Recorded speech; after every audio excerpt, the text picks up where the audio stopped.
Senior سیاستدان ہیں، انہوں نے جو دو تین چیزوں کا ذکر کیا، دو کہ یہ جو سیشن تھا یہ صرف فلسطین سے ریلیٹڈ تھا، لیکن ظاہر ہے یہ امپورٹنٹ جو ڈے بائی ڈے کے ایشوز ہوتے ہیں وہ سینٹ میں ہی یا پارلیمنٹ میں ہی ان کی ڈسکشن جو ہے وہ سب سے اپروپریٹ فورم ہے، اور وہی اپروپریٹ فورم جو تھا وہ بی این پی مینگل کو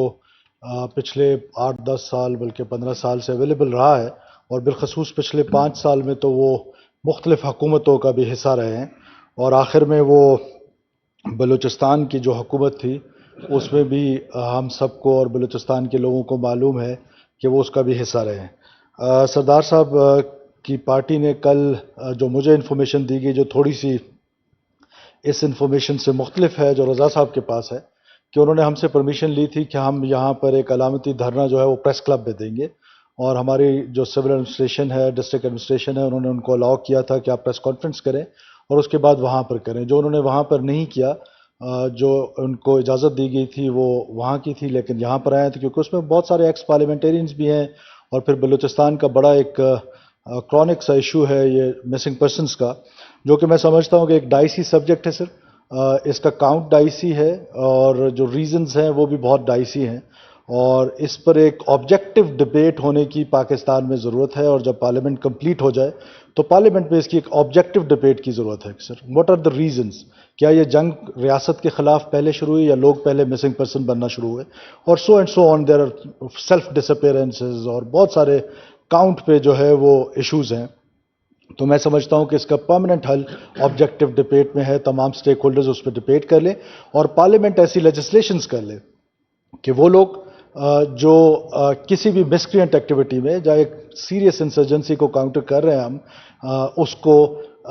فیس کرنے کے لیے ہم نے جو اپنے سیکورٹی فورسز کو اکوپٹ کرنا ہے وہ کس انداز میں کرنا ہے وہ پارلیمنٹ نے کرنا ہے، اور انشاءاللہ جب اگلے 2-3 مہینوں میں پارلیمنٹ کمپلیٹ ہو جائے گی تو مجھے یقین ہے کہ وہ ضرور ان کو اکوپٹ کریں گے۔ لاسٹ ڈیتھ اسکواڈز کی بات کی آنریبل سینیٹر رضا ربانی صاحب نے۔ دیکھیے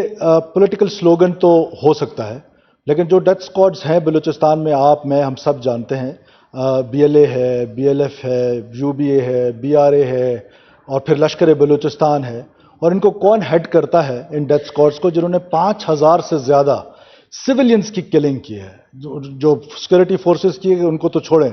جو انہوں نے سویلینز کی کلنگ کی ہے، جو پنجابی کی وہاں پر نائی دھوبیوں کی کلنگز ہوئی ہیں، جو ٹیچرز کو مارا گیا ہے، جو ڈاکٹرز کو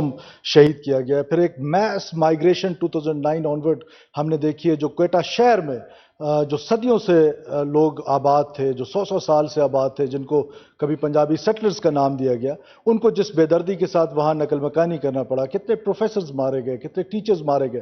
تو یہ ڈیتھ اسکواڈ جو ہیں وہ ڈفرینٹ آرگنائزیشنز کی صورت میں وہاں پر بلوچستان میں ان کے خلاف سیکورٹی فورسز آپریشن کرتی رہتی ہیں، اور کسی ایسے ڈیتھ اسکواڈ کی طرف اگر ان کا اشارہ ہے کہ جو اسٹیٹ کے اندر کوئی پیٹرنیج ہے، تو میں سمجھتا ہوں کہ یہ مناسب بات نہیں ہے، کیونکہ ہمارا آرٹیکل جو ہے جو کانسٹیٹیوشن ہے وہ بڑا کلیئر ہے کہ کوئی پرائیویٹ لشکر نہیں رکھ سکتا ہے۔ تو اس طرح کے پولیٹیکل سلوگنز تو ہم نے بلوچستان میں بہت دفعہ دیکھے اور الیکشن کے قریب تو بہت زیادہ دیکھے ہیں، لیکن جن لوگوں پر یہ الزام لگتا ہے اس کی کوئی سالڈ ایویڈنسز آج تک کہیں بھی سامنے نہیں رہے گی۔ ظاہر ہے ٹرائبل سوسائٹی ہے، قتل و غارت ہوتا ہے تو لوگ ایک دوسرے سے بدلے ضرور لیتے ہیں، جس کو ڈسکریج کرنا چاہیے، جس کی کوئی جسٹیفیکیشن نہیں ہے، اسٹیٹ کو اپنا رول پلے کرنا چاہیے، لیکن انفارچونیٹلی اسٹیٹ کا جو فیبرک ہے، جو اسٹیٹ کی وہاں پر پریزنس ہے، وہ اس طریقے سے اپنی ریٹ اسٹیبلش پچھلے کئی سالوں سے نہیں کر سکی ہے، اور ان ٹرائبل سوسائٹیز میں لوگ اپنے بدلے خود لیتے ہیں۔ تو میں سمجھتا ہوں کہ سردار صاحب کا جو دھرنا ہے وہ ایک پولیٹیکل رائٹ ہے ان کا، ایک کانسٹیٹیوشنل رائٹ ہے ان کا، سٹ ان کا رائٹ ہے، ان کو پروٹیسٹ کرنے کا رائٹ ہے، اور ہم اس رائٹ کو ان کو بالکل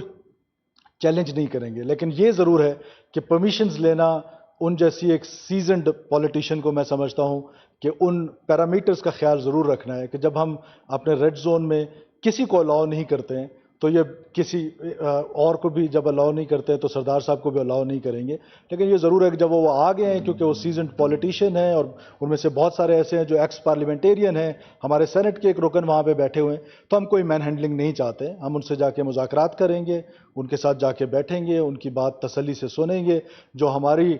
ہم جن پیرامیٹرز میں اور ایک لمیٹڈ ٹائم سے ایک لمیٹڈ مینڈیٹ کے ساتھ